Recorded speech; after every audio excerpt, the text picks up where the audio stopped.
Hey guys, and welcome to my cave crawlers guide. In this guide I will be showing everything you need to know to be able to kill these in the fastest way that's possible. First things first, why would you want to kill cave crawlers, and what's so good about them? The main reason people will kill cave crawlers is the fast rate of effigies that they drop. They average around 1 effigy an hour, which is extremely good. Also, you can gain around 100,000 attack strength or defense XP an hour using methods that I will show you in this guide. If you're killing cave crawls for the first time, you will have to kill a sub-boss called the Monstrous Cave Crawl. However, this is only level 180 and has 6,500 life points. Because this is a mainly high level method, I'm pretty sure that you will have no trouble at all killing this boss. Obviously, because this is a high level guide, the prayer I recommend using would be Turmoil. If you do not have Turmoil, Piety will work just as good. I'm now going to show you the best inventory setup and gear that you can take to cave crawls in order to get the maximum kills per hour. Firstly, I'm going to start off with the cape slot. Obviously, the completionist cape is going to be the best option, solely followed by the max cape. If you're like me, and you're killing cave crawls in order to gain the max cape and completionist cape, you obviously won't have them yet, so I recommend using either a fire cape or a soul walls cape. For the helmet slot, the Slayer helmet is a must. This is because when you go into the cave, if you don't have a Slayer helmet on, you will get hit very high and your stats will get drained. For the amulet slot, I recommend using an Amulet of Fury.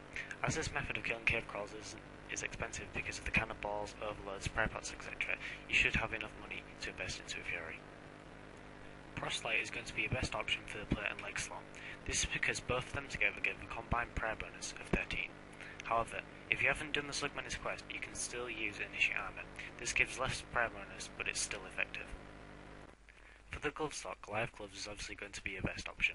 But if you're like me and haven't gotten 500 boss kills in the Dominion Tower, you can use Barra gloves or any recipe for disaster gloves that are above AD.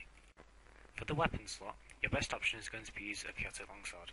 This is because your hits from your cannon is based on your attack bonuses, and a chaotic longsword is going to give you higher bonuses than a rapier or a whip would.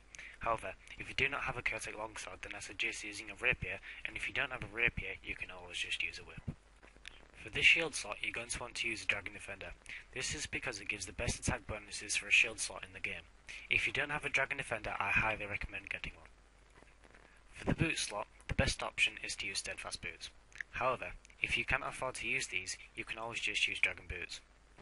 This is the inverse setup that you want to use. You take 4 overloads, 4 perennials, 2 antipoison plus buses, Polyvinci tabs, Steel Titan scrolls, cannonballs, cannon, Steel Titan pouch, and 10 prayer potions. If you're going to be doing cave crawls for a long period of time, you're going to want to set up your own cave crawl tab. As you can see, I've got my cannonballs, cannon, lots of overloads, perennials, prayer potions, antipoisons, all the gear that I will need in order to kill cave crawls for a long amount of time. Lastly, I'm going to show you how to get to the cave crawlers. What you want to do is you want to teleport to Polyvinci with your tab, and every time you do this you want to renew your summoning points if you're not full, or if you don't have enough to summon another Steel Titan.